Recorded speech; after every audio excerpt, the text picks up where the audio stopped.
My name is Abhinav Kumar and I am a marketing manager. I want to ask you a question that why God has created this universe, us, and if God is one, then why He started with so many religions and coming to point and contradicting itself in past, now saying that all these things which are in past, like you have said Bhagavad Gita, Ved or Bible or anything, they are not for this time. If I am seeing the scenario in the present scenario, I am thinking that any religion needs to grow up. Anyone, either it is Hinduism, either it is Christianity, either it is Muslim, any religion, Islam. And why God is contradicting itself by saying those things or saying those things in those scriptures?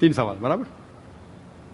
پہلا سوال کہ خدا نے ہمیں کیوں بنایا ہے, اس کے پوری تقریر کیا ہوں میں. Purpose of creation, purpose of creation پوری تقریر ہے میری 1.5-2 گھنٹے کی. سوال جواب کے ساتھ 3-3.5 گھنٹے کی, وقت نہیں ہے, لیکن مین پوائنٹ کہوں گا. اللہ تعالیٰ فرماتے ہیں سورہ ملک میں, سورہ نمبر 67 ورس نمبر 2 میں, الذی خلق الموت والحیات, کہ اللہ سبحانہ و تعالیٰ نے موت اور زندگی بنائی تاکہ وہ یہ جان سکے آپ لوگ میں سے کون اچھا ہے. تو test which of you is good in deeds. اللہ سبحانہ و تعالیٰ کے کئی مخلوقات ہے, سب سے بہترین مخلوق ہے انسان. باقی جتنے مخلوقات ہیں وہ مسلم ہیں, وہ آلریڈی اللہ سبحانہ و تعالیٰ کا کہنا مانتے ہیں. ابھی جو انسان ہیں ان کو اجازت دی گئی ہے, فری ول دی گئی ہے کہ وہ اللہ کی بات مانے یا نہ مانے. Almighty God has given us the free will.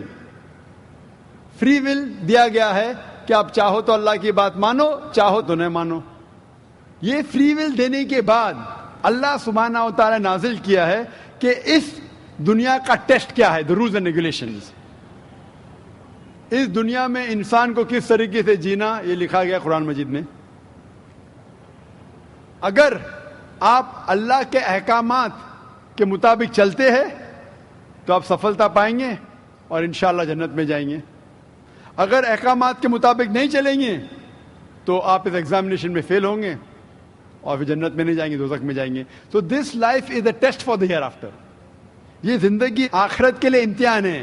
میں آپ سے پوچھوں گا کہ آپ کالج کیوں جاتے, تو آپ بولیں گے گریجویٹ بننے کے لیے. اب میڈیکل کالج کیوں جاتے, تو آپ بولیں گے ڈاکٹر بننے کے لیے. تو ہم یہ دنیا میں آئے ٹیسٹ پاس کرنے کے لیے, کیونکہ اس دنیا میں آنے کے پہلے سورہ اعراف سورہ نمبر 7 آیت نمبر 172 میں لکھا ہے کہ اللہ سبحانہ و تعالیٰ نے ساری انسانیت کو, آدم سے اب تک ساری انسانیت کو from the lines of Adam کھڑا کیا, پوچھا کہ کون ہے عبادت کے لائق, اور سب نے کہا صرف ایک اللہ سبحانہ و تعالیٰ. پھر اللہ تعالیٰ نے پوچھا کہ کون یہ ٹیسٹ کرنا چاہتا ہے, تو انسان ہم بیوقوف تھے جو یہ ٹیسٹ کرنے کے لیے آئے, کیونکہ باقی لوگ یہ پتھر, پہاڑ, جانور یہ سب مسلم ہیں, پر ان کے پاس چوائس نہیں ہے. اگر آپ کے پاس چوائس نہیں ہے, ایک فرشتے کے پاس چوائس نہیں, جو بھی اللہ کہتے وہ ان کی بات مانتے. لیکن ہم کو چوائس دینے کے بعد اگر ہم اللہ کی بات مانیں تو ہم فرشتے کے اوپر ہو جائیں گے, اگر نہیں مانیں گے تو فرشتے کے نیچے شیطان کے ساتھ ہوئیں گے. تو ہم نے بولے نہیں, ہم کو تو فرسٹ کلاس فرسٹ آنا ہے, تو آ گئے ہم وہاں پر, ہم اس دنیا میں. ٹھیک ہے, تو یہ ٹیسٹ ہے, اور انسان سب سے اچھی مخلوق ہے, best creation of almighty God. تو this life is a test for the hereafter. اور اللہ تعالیٰ فرماتے سورہ داریات میں سورہ نمبر 51 آیت نمبر 56, وما خلقت الجن والانس الا لیعبدون, کہ ہم نے جن اور انسان کو نہیں بنایا صرف اللہ کی عبادت کرنے کے لیے, اور عبادت کے لیے اللہ کی بات ماننا ضروری ہے. So this life is a test for the hereafter. یہ جو زندگی ہے آخرت کے لیے ہمارے لیے امتحان ہے.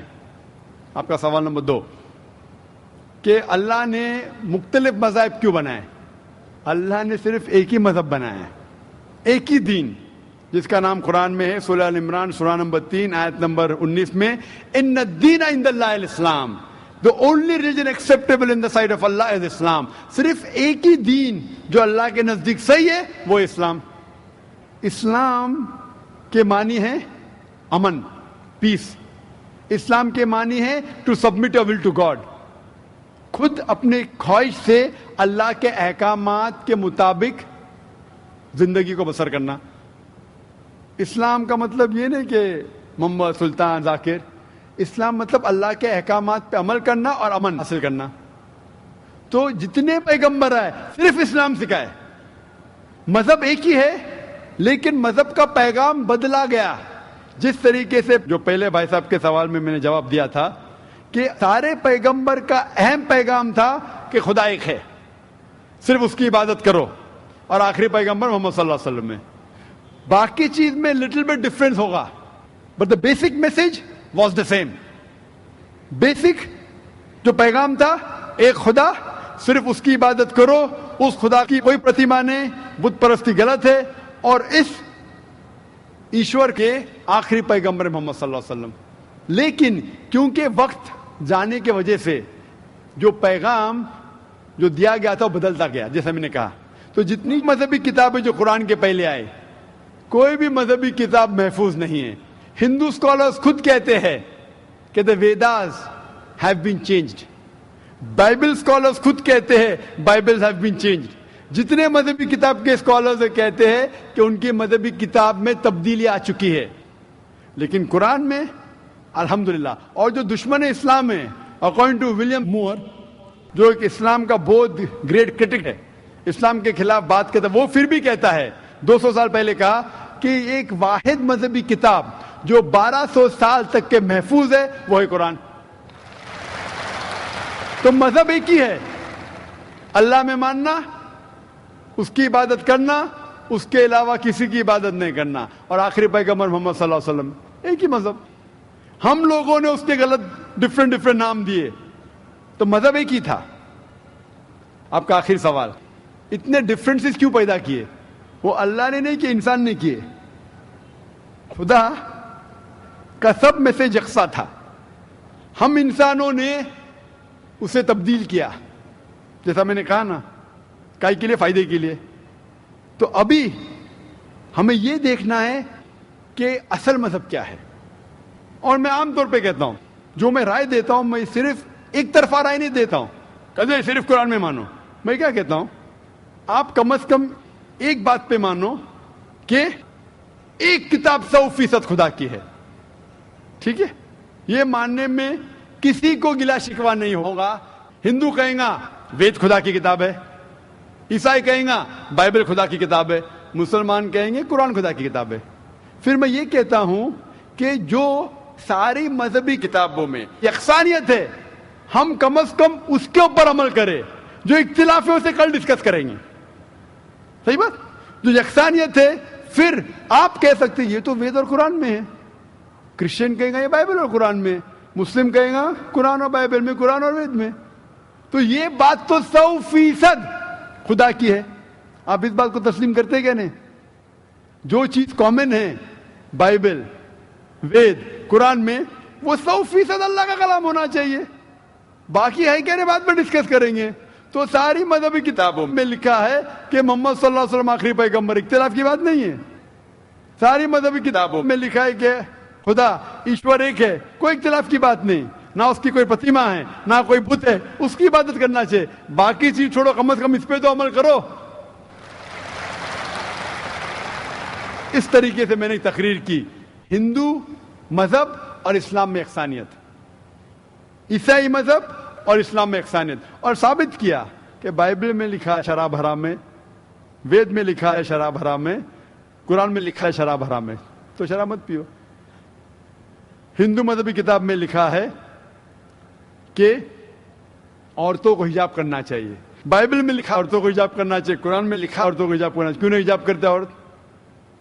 اس طریقے سے آپ ہندو مذہب کتاب پڑھیں گے, لکھا ہے سور کا گوشت کھانا حرام ہے, وشنو شوترا چیپٹر نمبر 5 ورس نمبر 49 میں. بائبل میں لکھا ہے book of Leviticus chapter number 11 verse number 7 and 8, book of Deuteronomy chapter number 14 verse number 8, book of Isaiah chapter number 65 verse number 2 to 5 کہ سور کا گوشت کھانا حرام ہے. قرآن کا تو ذکر کر چکا ہے, 4 جگہ لکھا ہے ہم سور کا گوشت نہیں کھاتے, باقی لوگ کھاتے عیسائی. اس طریقے سے میں کہتا ہوں کم از کم یکسانیت پہ تو عمل کرو, اختلافی باتیں بعد میں کریں گے. اختلاف انسان نے پیدا کیا, اختلاف پیدا کرنے کے باوجود پھر بھی الحمدللہ جتنی بھی مذہبی کتابیں بدلی گئی ہے, اس کے باوجود جو اہم احکامات اب بھی موجود ہے. اسی لیے میں آپ سے کہتا ہوں کہ ایک خدا میں مانو, نہ اس کی کوئی پرتیما ہے اور نہ اس کے علاوہ کسی کی عبادت کرو, اور آخری پیغمبر محمد صلی اللہ علیہ وسلم میں مانو. Hope that answers the question. Thank you.